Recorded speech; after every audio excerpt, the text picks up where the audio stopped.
Hi friends, ಎಲ್ಲರಿಗೂ ನಮಸ್ಕಾರ. ನಾನಿವತ್ತು ನಮ್ಮ ಉತ್ತರ ಕರ್ನಾಟಕ ಸೈಡ್ ಜೋಳದ ಹಿಟ್ಟಿನ ರೊಟ್ಟಿ ಯಾವ ಥರ ಮಾಡೋದಂತಂದು ನಿಮ್ಗೆ ಹೇಳ್ಕೊಡತ್ತೀನಿ ರೀ. ಮೊದಲು ಹಿಟ್ಟನ್ನು ಚೆನ್ನಾಗಿ ಸಾನಿಸಿ ಅದ್ರೊಳಗೆ ಸ್ವಲ್ಪ ಕೆಲವೊಬ್ರು ಉಗುರು ಬೆಚ್ಚಗೆ ನೀರು ಹಾಕ್ಕೊಂಡು ಮಾಡ್ತಾರೆ, ಕೆಲವೊಬ್ರು ಹಾಗೆ ತಣ್ಣೀರಿಗೆ ಹಾಕ್ಕೊಂಡು ಮಾಡ್ತಾರೆ. ನಿಮ್ಗೆ ಯಾವ ರೀತಿ ಬೇಕೋ ಆ ಥರ, ಅಂದರೆ ಅದು ಹಿಟ್ಟಿನ ಮೇಲೆ ಡಿಪೆಂಡ್ ಆಗುತ್ತೆ. ಆ ಥರ ನೀವು ಅದರಲ್ಲಿ ನೀರನ್ನು ಹಾಕಿಬಿಟ್ಟು ಚೆನ್ನಾಗಿ ಮೆದುವಾಗಿ ಸಾಫ್ಟಾಗಿ ಬರೋ ಥರನೂ ನಾವು ಅದನ್ನು ನಾದ್ಕೋಬೇಕು ರೀ. ಅದು ನಾದ್ಕೊಂಡಾದ್ಮೇಲೆ ಹಂಗೆ ಅಂದರೆ ಅದನ್ನು ಯಾವ ಥರ ನಾದಬೇಕಂದ್ರೆ ಸ್ವಲ್ಪ ನೀರು ಹಾಕಿ ಸ್ವಲ್ಪ ನೀರು ಹಾಕಿ ಸಾಫ್ಟಂಗೆ ಅದನ್ನು ನಾದ್ಕೋಬೇಕು ರೀ. ಜೋಳದ ರೊಟ್ಟಿ ತಿನ್ನೋದ್ರಿಂದ ಗೋಧಿ ಎಲ್ಲ ತಿನ್ನೋದ್ರಿಂದ ಭಾಳ ಅಂದ್ರೆ ಭಾಳ ಉಪಯೋಗ ಅದಾವೆ ರೀ. ಯಾಕಂದರೆ ಈಗ ಒಬ್ಬರಿಗೆ ಗೋಧಿ ತಿಂದ್ರೆ ಅಲರ್ಜಿ ಆಗ್ತಿರ್ತೈತಲ್ಲ, ಹಂಗಾಗಿ ಅವ್ರಿಗೆ ಜೋಳದ ರೊಟ್ಟಿ ತಿನ್ನೋರಿಗೆ ಜಾಸ್ತಿ ಬೆನಿಫಿಟ್ ರೀ ಇದು. ಮತ್ತು ಹಂಗೇನೆ ಜೋಳದ ರೊಟ್ಟಿ ತಿನ್ನೋದ್ರೆ ಮಧುಮೇಹ, ಜೀರ್ಣಕ್ರಿಯೆ ಮತ್ತು ಇದು ಇರುತ್ತಲ್ಲ, ಮಕ್ಕಳಿಗಂತೂ ತುಂಬ ಬೆಸ್ಟ್ ರೀ ಇದು ಜೋಳದ ರೊಟ್ಟಿ.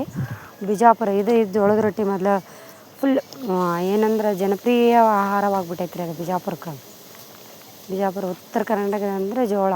ಉತ್ತರ ಕರ್ನಾಟಕ ಅಂದರೆ ಜೋಳ. ಎಲ್ಲಿ ಬೇಕಾದರೂ ಕೇಳಿರಿ ನೀವು, ಉತ್ತರ ಕರ್ನಾಟಕ ಜೋಳ ಎಣ್ಗಾಯಿ ಪಲ್ಯ, ಜೋಳದ ರೊಟ್ಟಿ ಎಣ್ಗಾಯಿ ಪಲ್ಯ ಅಂತಲೇ ಕರೀತಾರೆ. ನೋಡಿ, ಆ ರೀತಿ ನಾನು ನಾದ್ಕೊಳ್ತಾ ಇದ್ದೀನಲ್ಲ, ಈ ಥರ ನೀವು ಸಾಫ್ಟಾಗಿ ಮೆದುವಾಗಿ ಹದವಾಗಿ ನಾದ್ಕೋಬೇಕು. ಆಮೇಲೆ ಅದಕ್ಕೆ ನೋಡಿ, ಇದ್ರ ಜೊತೆಗೆ ನಾವು ಇದನ್ನು ರೊಟ್ಟಿ ರಾತ್ರಿಗಾದರೂ ಮಾಡ್ಕೊಬೋದು, ಬೆಳಗ್ಗೆ ಆದರೂ ಮಾಡ್ಕೊಳ್ಬೋದು.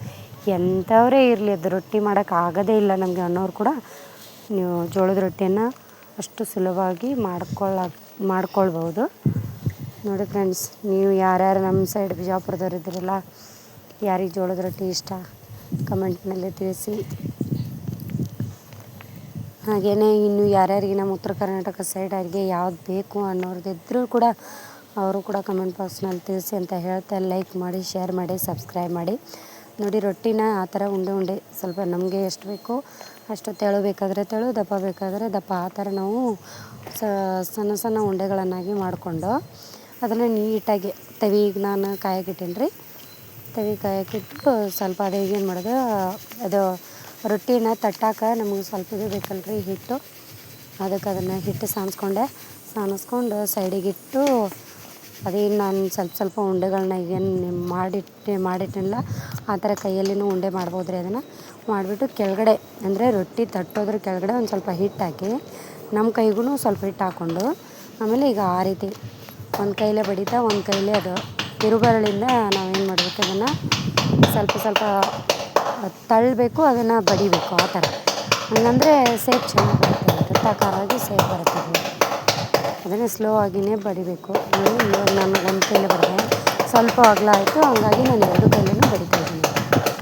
ಆ ಥರ ತಟ್ಟಬೇಕು ನೋಡಿ. ಆ ಥರ ನೀವು ಎಷ್ಟು ಅಗಲ ಬೇಕೋ ಅಷ್ಟು ಅಗಲ.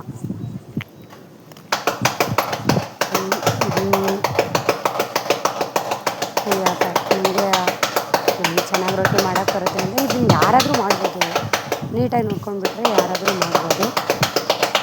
ನೋಡಿ, ಹೀಗೆ ರೊಟ್ಟಿನ ಎಷ್ಟು ಬೇಕಷ್ಟು ಇದು ಮಾಡಿ. ಇವಾಗ ನಾನು ರೊಟ್ಟಿ ತೊಗೊಂಡು ಈ ತವಿಯಲ್ಲಿ ಹಾಕಿ ಅದನ್ನು ಬೇಯಿಸ್ತೀನಿ ರೀ. ನಾನು ಬೇಯಿಸಾದ್ಮೇಲೆ ಅದು ರೊಟ್ಟಿ ಯಾವ ಥರ ಕಾಣಿಸುತ್ತೆ ಅಂತ ನಿಮಗೆ ನಾನು ತಿಳಿಸ್ತೀನಿ. ನೋಡಿರಿ, ಯಾರೇ ನಮ್ಮ ಚಾನಲ್ಗೆ ನೋಡೋರು ಯಾರೇ ಇದ್ದರೂ ಫಸ್ಟ್ ನೋಡೋರಾಗಿದ್ದರೆ ಪ್ಲೀಸ್ ನಮ್ಮ ಚಾನಲ್ನ ಸಬ್ಸ್ಕ್ರೈಬ್ ಮಾಡ್ಕೊಂಡು ನೋಡಿ. ಇದೇ ಥರ ನಿಮಗೆ ಉತ್ತರ ಕರ್ನಾಟಕ ಸೈಡ್ ಯಾವುದೇ ಅಡುಗೆ ರೆಸಿಪಿಗಳು ನಾನು ಅಪ್ಲೋಡ್ ಮಾಡಿದರೆ ಫಸ್ಟ್ ನಿಮ್ಗೆ ಬರ್ತೈತೆ ರೀ ನೋಟಿಫಿಕೇಷನ್. ಹಂಗಾಗಿ ನೀವೇ ನೋಡ್ಕೋಬೇಕು. ಆ ರೀತಿಯಾಗಿ ನನ್ನ ಕೈಯಲ್ಲಿ ರೊಟ್ಟಿ ತೊಗೊಂಡನ್ನು ತವಿಯಲ್ಲಿ ಹಾಕಿದೆ.